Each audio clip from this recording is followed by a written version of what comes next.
안녕하세요. 지금 저는 부산 해운대에 있는 신세계백화점 옥상에 올라와 있습니다.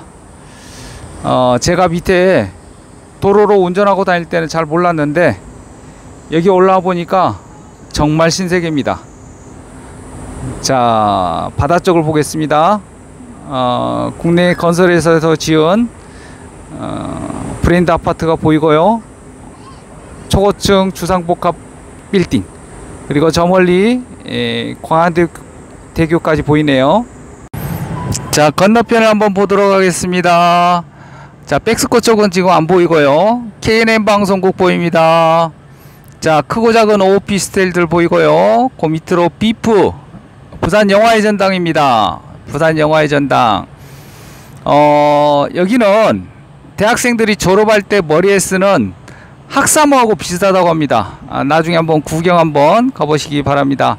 그리고 수영 강변을 따라서 또 많은 건물들이 이렇게 서 있습니다. 그런데 이런 멋진 건물들은 어떤 전공을 나와야 지을 수 있을까요? 재밌을 것 같은데 여러분 궁금하지 않습니까? 제가 해답을 드리도록 하겠습니다. 자, 그럼 스튜디오로 장소를 옮겨 보겠습니다. 안녕하십니까. 본 영상은 건축공학과 비전을 여러분과 함께 공유하고자 제작하였습니다. 저는 동서대학교 건축공학과 이동운 교수입니다. 여러분, 다보스 포럼이 무엇인지 아십니까? 다보스 포럼이란요, 세계 저명한 기업인 경제학자, 정치가들이 스위스 다보스에 모여 세계 경제에 대해 논의하는 국제 민간 회의입니다.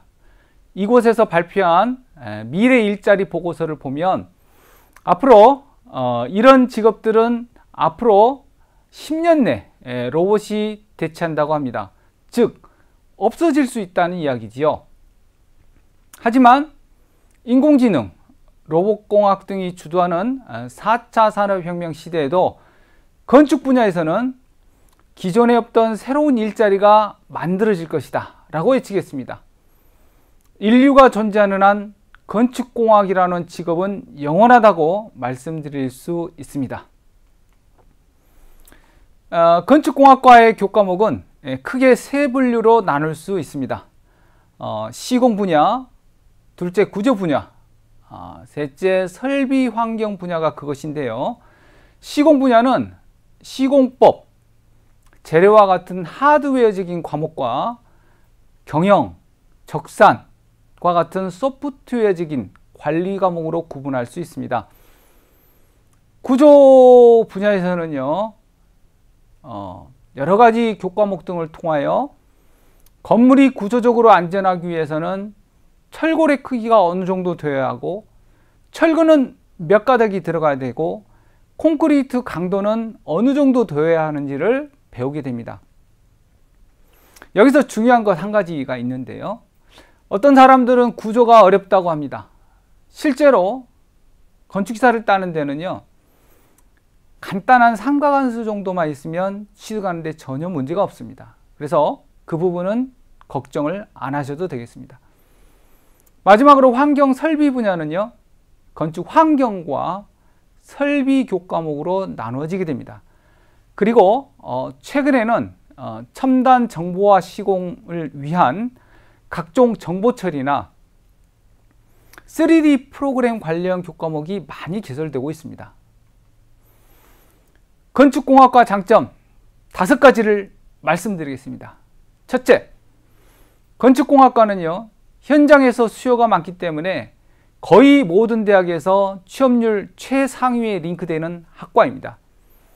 여러분이 잘 아는 삼성, LG, 현대, 포스코 등도 모두 과학기술로 먹고 사는 이공계열 기업이기 때문에 대기업 취업도 용이합니다. 둘째입니다. 이공계 기피 현상의 부작용으로 인재를 구하기 어렵다 보니 타 전공보다 연봉을 많이 줍니다. 셋째입니다. 현장 경력이 많이 쌓이면요, 건설 기술자 등급이 올라갑니다. 그래서 60, 70 먹어서도 감리단장 같은 직업을 할 수가 있습니다. 즉 노후에도 일자리가 있다는 것입니다.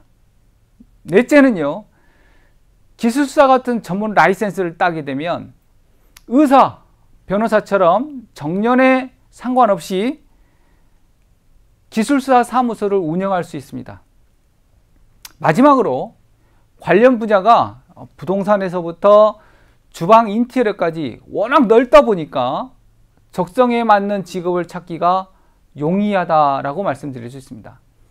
그런데 어떤 사람들은요, 건설 현장은 사무직보다 거칠다, 그리고 건설업이 불확실성이 크다고 말합니다.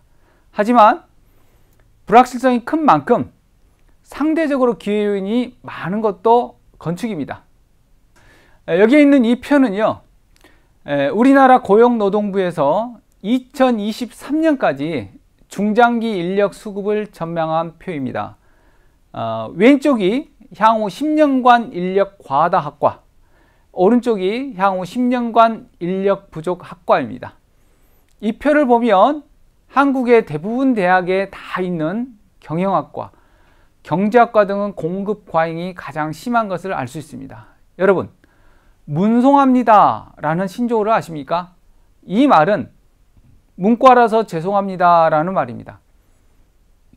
그만큼 인문계 출신 대학생들은 취업하기가 빡빡하다는 이야기겠지요.